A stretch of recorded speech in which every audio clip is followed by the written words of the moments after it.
सबसे पहले आपको ब्रेकिंग न्यूज से आगाह करें। फैसलाबाद में समुंदरी रोड पर सिटिंग हाउसिंग कॉलोनी की मुबैना गैर कानूनी तरीके से मंजूरी में जिला इंतजामिया भी मुलव्विस निकले। जी हां, आपको अपडेट करें फैसलाबाद से, जहां district in planning and design committee और सेक्रेटरी लोकल गवर्नमेंट पंजाब की मंजूरी के बगैर शहर की 2015 से 2035 तक तैयार शुदा प्लान में तब्दीली करते हुए समुद्री रोड पर 3574 केनाल ज़रूरी रकबे को सिटी हाउसिंग स्कीम के लिए मंजूर कर लिया गया, जिस पर FDA के भी हाथ पांव फूल गए हैं। इसी पर मजीद बात करते हैं अपने नुमाइंदे आसिफ सिद्धू से। जी आसिफ, सिटी हाउसिंग स्कीम की मुबैना गैर कानूनी तरीके से मंजूरी में कौन कौन मुलव्विस है?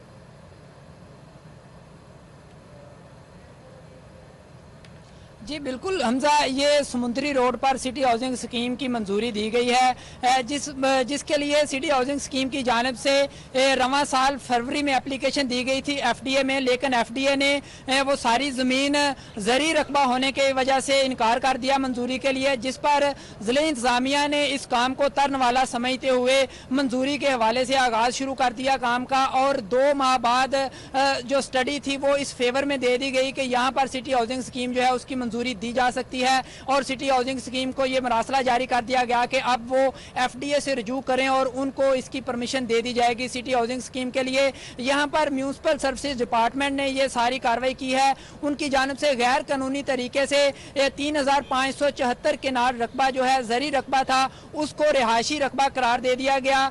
जो फैसलाबाद का 2015 से 2035 तक का प्लानिंग थी, जो मनसूबाबंदी की गई थी, उस नक्शे में भी तब्दीली की गई, जबकि इस तब्दीली के लिए सेक्रेटरी लोकल गवर्नमेंट से इजाज़त लेना ज़रूरी होता है। इसके साथ साथ कमिश्नर फैसलाबाद जो कि प्लानिंग कमेटी के चेयरमैन हैं, उनसे भी इजाज़त लेना ज़रूरी होता है। म्यूनसिपल सर्विसेज डिपार्टमेंट की जानिब से दोनों डिपार्टमेंट से इजाज़त नहीं ली गई, और जो प्लानिंग मनसूबा था 2035 तक का, उसमें तब्दीली की गई अपनी मर्जी के साथ, और समुद्री रोड पर 3574 केनाल ज़रूरी रकबे को रिहायशी कॉलोनी में कन्वर्ट करके सिटी हाउसिंग स्कीम की मंजूरी दे दी गई। सिटी हाउसिंग स्कीम का जो पहला मंसूबा है वो सरगोदा रोड पर है, जहां पर स्कीम की मंजूरी के बाद FDA की जानिब से 200 मीटर की रेंज में आने वाली जो प्लाट्स है वहां पर तामीराती काम को रोक दिया गया।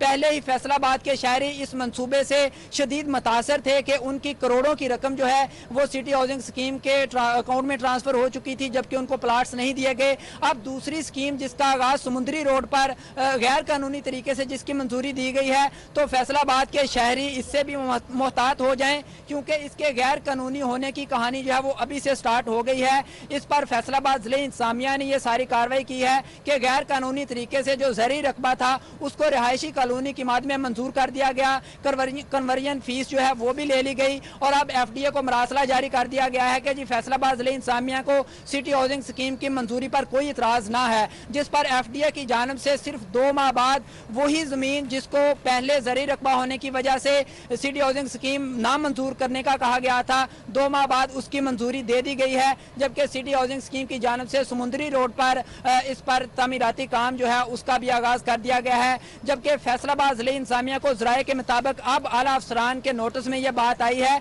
कि यह गैर कानूनी तरीके से मंजूरी दी गई है, जबकि FDA ने इनिशियली तौर पर इनकार कर दिया था।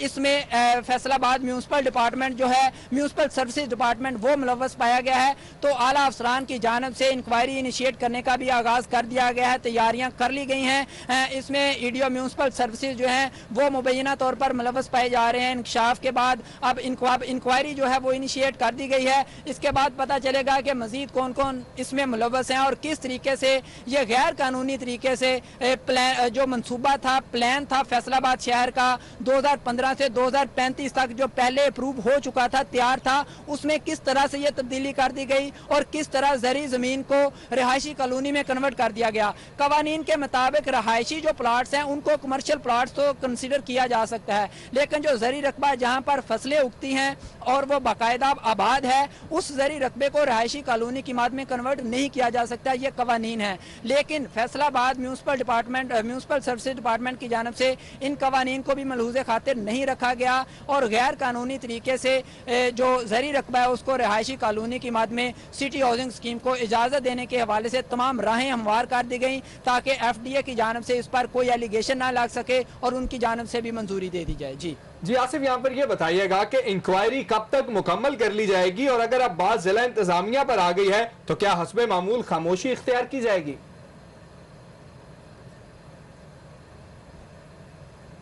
जी, पहले तो यही होता था कि एफडीए पर उंगलियां उठती थी कि एफडीए की जानिब से गैर कानूनी हाउसिंग कॉलोनियां शहर में तामीर की जा रही हैं और धड़ाधड़ इनकी तामीर धड़ल्ले से जारी है। लेकिन अब एफडीए की जानिब से तो फरवरी 2016 में सिटी हाउसिंग स्कीम का जो मनसूबा कॉलोनी समुद्री रोड पर तामीर होने जा रही है, इससे इनकार कर दिया गया था, जिस पर इसको तर्न वाला समझा फैसलाबाद जिले इंतजामिया के म्यूनसिपल सर्विसेज डिपार्टमेंट ने, और उन्होंने इसके लिए तमाम राहें हमवार कर दी, नक्शे में भी तब्दीली कर दी, गैर कानूनी तरीके से जो जरी रकबा था उसको भी रहायशी कॉलोनी में कन्वर्ट करके इजाजत दे दी, ताकि एफडीए की जानिब से कोई इनकार ना किया जा सके और कोई जवाब ना पेश किया जा सके कि जी सिटी हाउसिंग स्कीम जो है ये मंजूर नहीं हो सकती।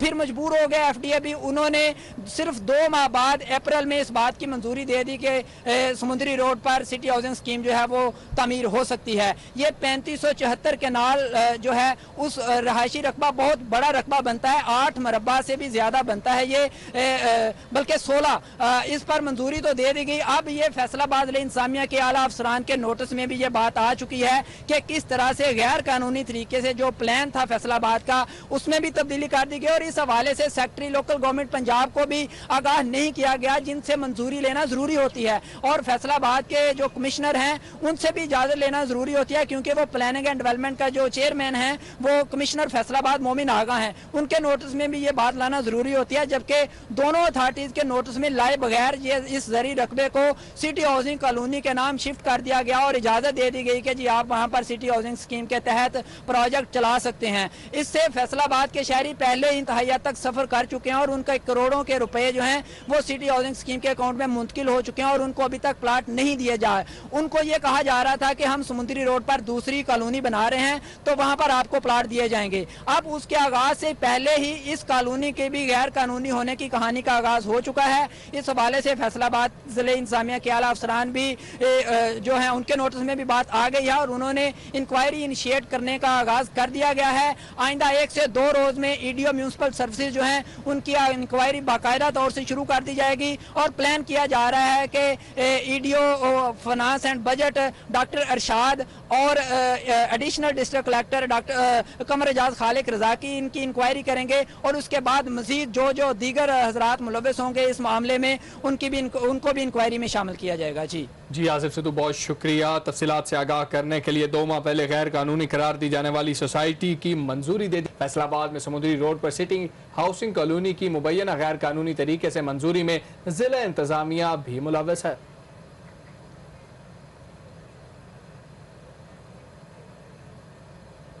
अब आपको एक और ब्रेकिंग न्यूज से आगाह करें। फैसलाबाद में मुख्तलिफ इलाकों से कई माह कबल मिलने वाली मुतादिद लाशों की ताहाल शिनाख्त न हो सकी है। कत्ल किए गए नामालूम अफराद की लाशें पुलिस ने मुर्दा खाना में ही रखी हुई हैं। आपको अपडेट कह रहे हैं फैसलाबाद से, जहां मुख्तलिफ इलाकों से कई माह कबल मिलने वाली मुतादिद लाशों की ताहाल शनाख्त नहीं हो सकी। कत्ल किए गए नामालूम अफराद की लाशें पुलिस ने मुर्दा खाने रखी हुई हैं, जबकि इन लाशों में सईद अजमल के प्लाजे से मिलने वाली नामालूम खातून की लाश भी शामिल है। जी हाँ, आपको अपडेट करें फैसलाबाद से, जहां मुख्तलिफ इलाकों से कई माह कबल मिलने वाली मुतादिद लाशों की ताहाल शनाख्त नहीं हो सकी। कत्ल किए गए नामालूम अफराद की लाशें पुलिस ने मुर्दा खाना में रखी हुई है, जबकि इन लाशों में सईद अजमल के प्लाजा से मिलने वाली नामालूम खातून की लाश भी शामिल है। फैसलाबाद का मुर्दा खाना लाशों से भर गया है। लवाहिकीन की खबर मिली है, ना ही मुलजिमों का कोई सुराग। पुलिस मरने वालों की तस्वीरें चस्पा करके फराइज निभा रही है। आपको आगाह कर रहे हैं फैसलाबाद से, जहां मुख्तलिफ इलाकों से कई माह कबल मिलने वाली मुतअद्दिद लाशों की ताहाल शनाख्त नहीं हो सकी। इसी पर मजीद बात करते हैं मोहम्मद काशिफ से। जी काशिफ, बताइएगा ये क्या माजरा है और पुलिस का इस हवाले से क्या कहना है?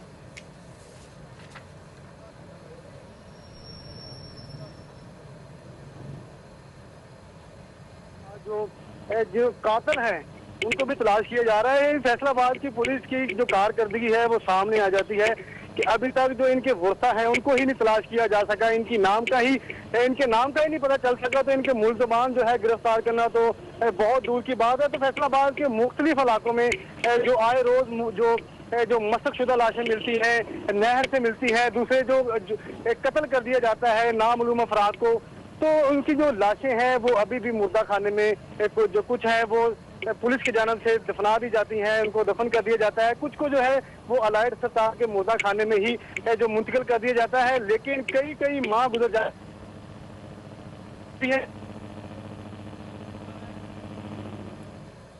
जी, मोहम्मद काशिफ हमें तफसीलात से आगाह कर रहे थे। फैसलाबाद में मुख्तलिफ इलाकों से कई माह कबल मिलने वाली मुतादिद लाशों की ताहाल शिनाख्त नहीं हो सकी, जबकि इन लाशों में सईद अजमल की प्लाजा से मिलने वाली नामालूम खातून की लाश भी शामिल है। आपको ब्रेकिंग न्यूज से आगाह करें, फैसलाबाद मेन कनाल एक्सप्रेसवे कश्मीर पुल से चक 208 रेबे की जानिब जाने वाली मेन रोड जो कि 1 लाख रिहायशी आबादी के जेर इस्तेमाल है, वो टूट फूट का शिकार हो गई है। जी हाँ, आपको अपडेट कर रहे हैं फैसलाबाद से, जहां मेन कनाल एक्सप्रेसवे कश्मीर पुल से चक 208 रेबे की जानिब जाने वाली मेन रोड जो कि 1 लाख रिहायशी आबादी के जेर इस्तेमाल है, टूट फूट का शिकार है। इस हवाले से मजीद तफसीलात जानते हैं बिलाल डोगर से। जी बिलाल डोगर, तफसीलात से आगाह कीजिएगा। जी मरियम, मैं बताता चलूं, ये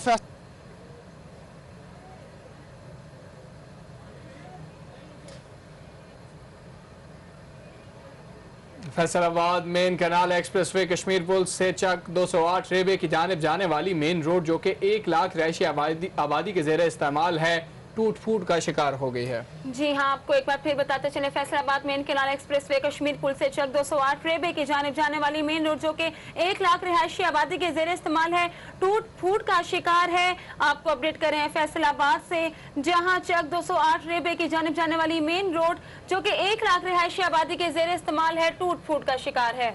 मेन रोड को के टूट फूट का शिकार होने की वजह से गुजरने वाले राहगीरों को भी मुश्किलात का सामना करना पड़ रहा है। यहाँ पर ट्रैफिक का दबाव भी बहुत ज्यादा है, इस वजह से रिहायशी आबादी के ज़ेर इस्तेमाल जो रोड टूट फूट का शिकार है, उसकी वजह से रिहायशियों को शदीद मुश्किलात का सामना है। जी हाँ, मेन रोड टूट फूट का शिकार होने से वहाँ के रिहायशियों को भी शदीद मुश्किलात का सामना है। आमदरफ्त में मुश्किलात पेश आती हैं, जिसके बायस शहरी कहते हैं कि हुकूमत की जानिब से, अज़ला इंतजामिया की जानिब से अभी तक इस पर कोई कार्रवाई नहीं की गई है। फैसलाबाद मेन कनाल एक्सप्रेसवे कश्मीर पुल से चक 208 रेबे की जानिब जाने वाली मेन रोड टूट फूट का शिकार है। मज़ीद तफसीलात जानते हैं बिलाल डोगर से। जी बिलाल, क्या अपडेट्स हैं आपके पास?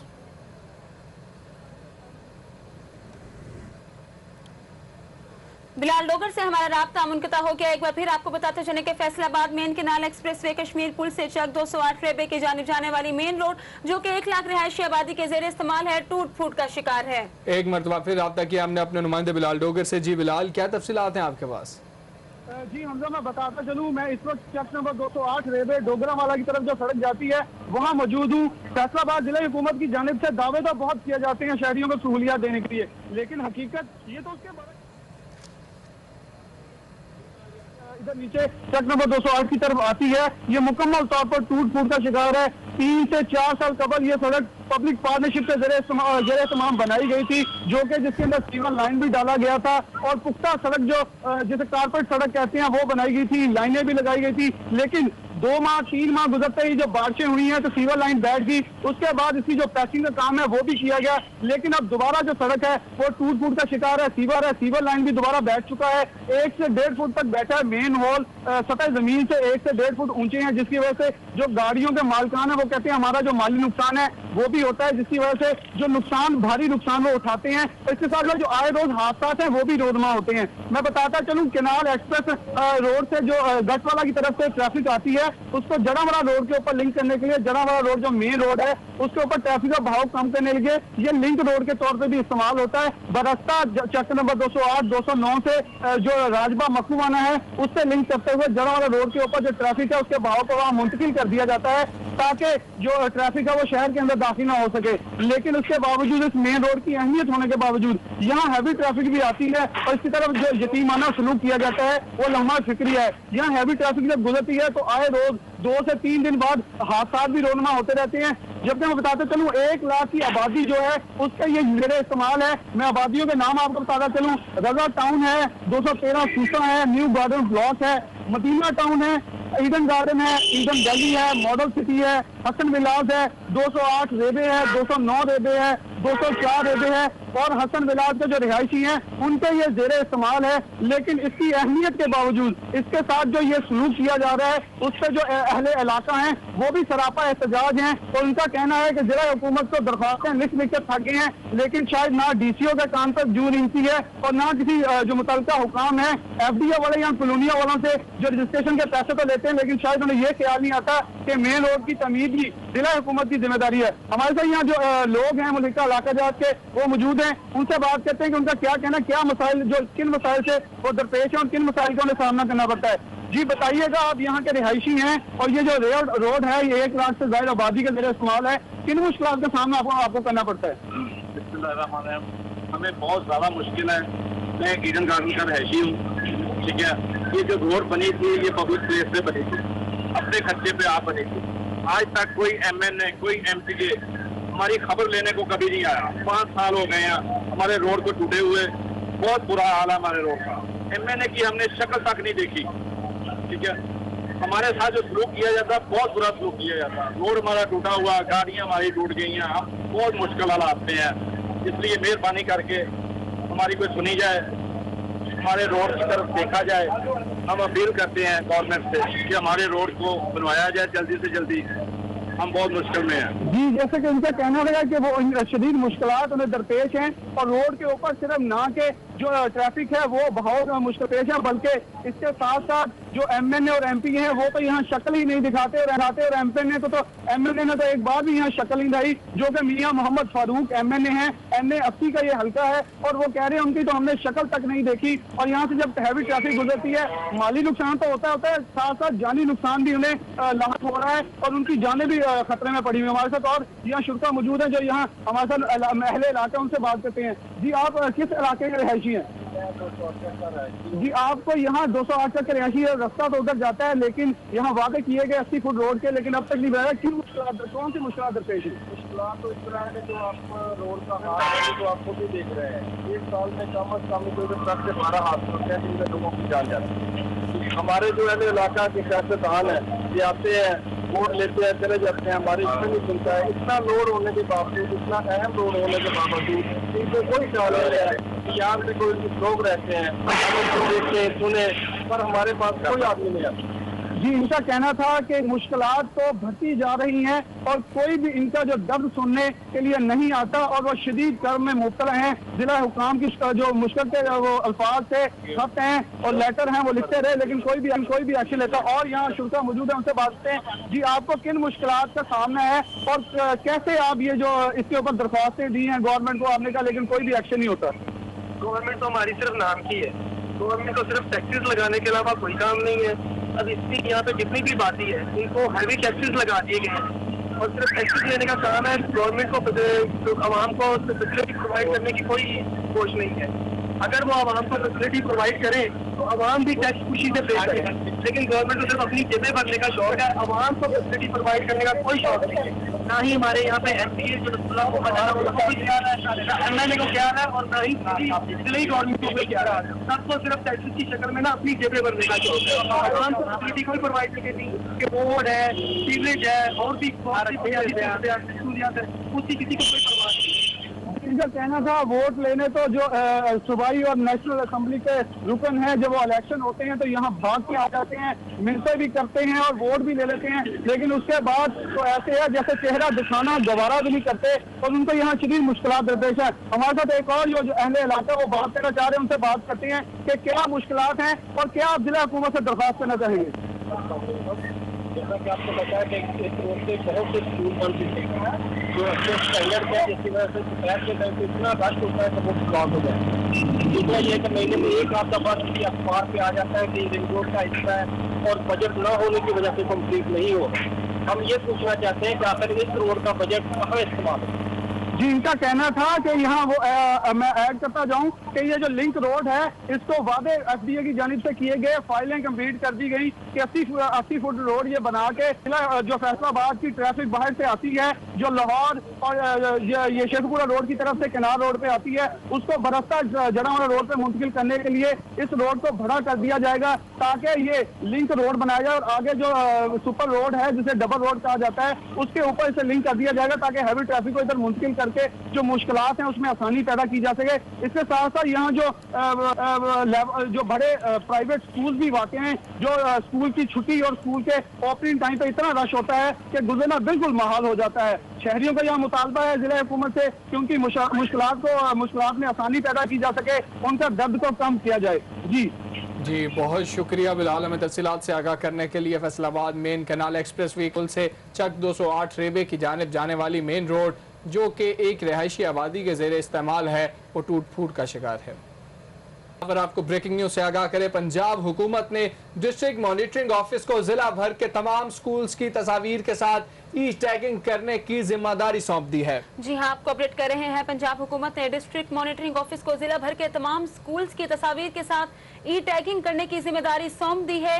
ई टैगिंग के बाद तमाम स्कूल्स को जियोग्राफिकल लोकेशन को इंटरनेट पर देखा जा सकेगा।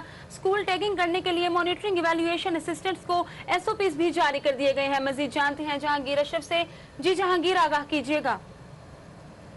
जी, पंजाब हुकूमत की तरफ से जो जिला भर फैसलाबाद के स्कूल्स हैं, सरकारी स्कूल्स, उन्हें जियोग्राफिकल लोकेशन के हवाले से इंटरनेट पर अपलोड करने के हवाले से SOPs जारी किए गए हैं, जिसमें डिस्ट्रिक्ट मॉनिटरिंग ऑफिस को ये जिम्मेदारी सौंपी गई है कि तमाम जो सरकारी स्कूल हैं फैसलाबाद में 2300 से ज्यादा सरकारी स्कूल, उनकी ई टैगिंग करके उनको इंटरनेट पर अपलोड किया जाए। इस हवाले से जो SOPs जारी किए गए हैं, जो मॉनिटरिंग एवेल्यूएशन असिस्टेंट हैं इस ई टैगिंग का जो सरंजाम देंगे, इसकी ड्यूटीज इनको SOPs जारी किए गए। इस हवाले से एक उनके पास एंड्रॉयड मोबाइल फोन होंगे जिन पर स्कूल टैग एप्लीकेशन वो डाउनलोड करेंगे, जिसके बाद उनको ये हदायत जारी की गई जिस स्कूल का ई टैगिंग करनी है उस स्कूल के बाहर जाकर वो स्कूल की तस्वीर बनाएंगे जिसमें स्कूल का नाम वाज़े तौर पर नजर आना जरूरी है। इस हवाले से उनको ये कहा गया है कि जब इस वो अमल को करें तो उस दौरान उनका GPS मोबाइल का वो ऑन होना चाहिए ताकि जो उसकी एग्जैक्ट लोकेशन है वो GPS सिस्टम के थ्रू वो ऑनलाइन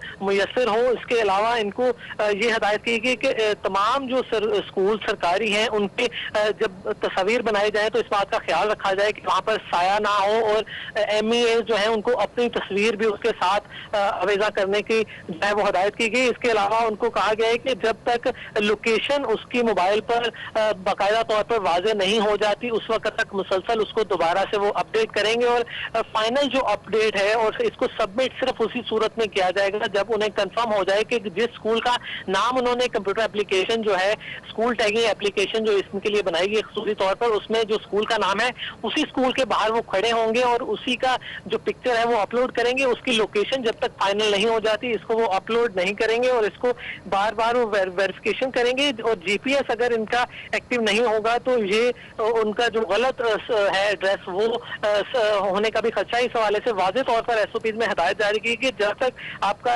GPS सिस्टम जो है मोबाइल का वो ऑन नहीं होगा तब तक इसकी जो स्कूल की तस्वीर है उसको अपलोड नहीं किया जाएगा। इसका जो एक फायदा होगा ये होगा कि तमाम जो सरकारी स्कूल हैं उनकी जो जियोग्राफिकल लोकेशन है वो हर शहरी के लिए इंटरनेट पर मुयसर होगी इस ई टैगिंग के बाद और इसको मुकम्मल करने के लिए इन्हें 2 हफ्तों का टाइम दिया गया है। और जो मॉनिटरिंग एवेल्यूएशन असिस्टेंट है ये तमाम जो है फैसलाबाद में 50 से ज्यादा MEAs हैं जो स्कूल्स का मुख्तलिफ इन्हें एरियाज दिए गए हैं। उस हवाले से तमाम के पास एंड्रॉयड मोबाइल पहले से मौजूद है और इस हवाले से जो SOPs जारी किए गए रवां हफ्ते से ही जो इस पर अमल दरामद शुरू कर दिया जाएगा और मुतवक्के तौर पर जुलाई के इख्तिताम तक इस पर अमल दरामद कर लिया जाएगा, जिसके बाद तमाम जो फैसलाबाद के 2300 से ज्यादा सरकारी स्कूल हैं वो इंटरनेट पर जियोग्राफिकल लोकेशन और जो है उनकी तस्वीर उसके साथ अवेलेबल होंगे। जी जहांगीर, यहाँ पर यह बताइएगा कि 223 से ज्यादा स्कूल हैं यहाँ पर, तो क्या एक हफ्ते के अंदर ये मुमकिन हो सकेगा कि टैगिंग का अमल मुकम्मल कर लिया जाए?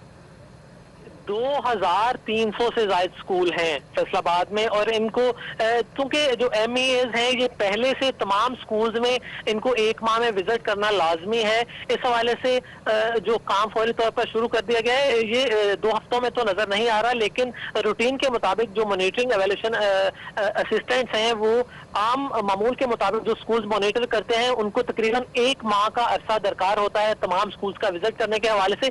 लेकिन चूंकि इसमें उन्होंने विजिट विजिट के दौरान सिर्फ स्कूल के जो आउटसाइड से पिक्चर लेनी है तो वो हो सकता है कि इसको थोड़ा जल्दी निपटाने में कामयाब हो सके, क्योंकि इस हवाले से उन्हें डिटेल से कोई सर्वे नहीं करना, सिर्फ स्कूल के बाहर जाकर स्कूल के जो मेन गेट है उस पर नुमाया जो स्कूल का नाम लिखा होता है उसकी पिक्चर लेनी है और इसको अपनी मोबाइल एप्लीकेशन के जरिए GPS एक्टिव करके उसको ऑनलाइन करना है। इसमें ज्यादा ताखीर नहीं लगेगी, क्योंकि आमतौर पर जो मॉनिटरिंग होती है स्कूल में उसमें इन्हें मुख्तलिफ तरह का डाटा इकट्ठा करना होता है, जिसको इन्हें तमाम जो 2300 स्कूल हैं फैसलाबाद के उसके मालूमात इकट्ठा करने में और विजिट करने में 1 माह का अर्सा होता है। लेकिन इस दौरान ई टैगिंग के दौरान चूंकि आजकल स्कूल में छुट्टियां भी हैं तो सिर्फ इन्हें स्कूल के गेट की पिक्चर बनाना है, उसे मोबाइल एप्लीकेशन जो स्कूल टैग के नाम से इन्हें एप्लीकेशन फराहम की गई है उसमें अपलोड करना है और GPS के जरिए उसकी लोकेशन देना है। इसलिए पॉसिबल है कि इसको 2 से 3 हफ्तों में मुकम्मल कर लिया जाएगा।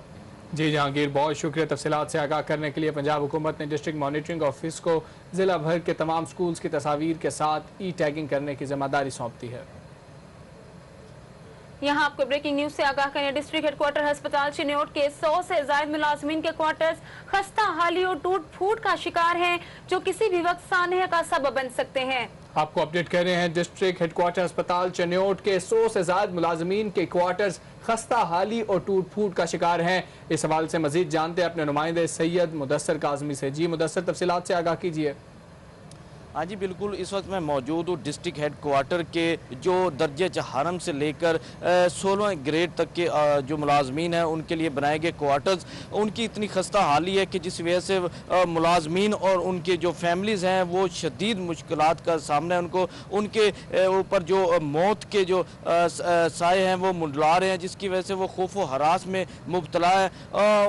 इस वजह से जो मुलाजमीन से हमने बात करने की कोशिश की तो मुलाजमीन ने बात करने से इनकार कर दिया, चूँकि यहाँ पे जो पाकिस्तान के कवानीन है जो अपने हकूक़ की खातिर बोलता है उन पर इंक्वायरियाँ और उन पर मुख्तलिफ जो है वो उन पर अहकामात जारी कर दिए जाते हैं, जिस वजह से वो डरते हुए वो अपनी हकूक़ की खातिर भी बोल नहीं सकते हैं। चूँकि वो सरकारी मुलाजिम हैं, वो इसी अस्पताल में अपनी ड्यूटी सर अंजाम दे रहे हैं, जो दिन रात अपने बच्चों की खातिर यहाँ पे ड्यूटियाँ दे रहे हैं और कौम की खिदमत कर रहे हैं। लेकिन उनके जो रहायशी क्वार्टर्स है उनकी इतनी खस्ता हाली है। ये क्वार्टर जो है कि 1980 में तामीर कराए गए थे, जिनको 36 साल गुजर चुके हैं, लेकिन आज तक उनकी मेंटेनेंस के लिए कोई भी अखराजात या कोई फंड रिलीज नहीं किया गया या उस पर कोई किसी किस्म का खर्च नहीं किया गया, जिसकी वजह से वो क्वार्टर इंतहाई खस्ता हाली का शिकार है, डेंजरस है, जो किसी भी वक्त खुदा न खास्ता किसी बड़े हादसे का सबब बन सकते हैं। तो इस वक्त हमारे साथ जो यहाँ पे रैश पजीर हैं बच्चे, उनसे बात करते हैं। अच्छा बताइएगा कि आप कितने अरसे से यहाँ पे रह रहे हैं? जी हम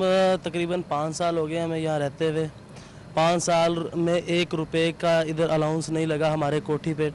अगले थोड़े दिन पहले इधर आग लगने का वाक़या आया इलेक्ट्रिसिटी की वजह से। हमने अपनी मदद आपके तहत इलेक्ट्रिशियन को बुला के उसको ठीक कराया है। इसके अलावा छतें बिल्कुल गिरने वाली हुई हैं, ना कोई वाइट वाश का निज़ाम है, शीशे टूटते हुए हैं और जो गैलरीज बनी हुई हैं जो हमारे लिए उन्होंने गैलरीज बना के रखी हैं वो बिल्कुल गिरने वाली हैं।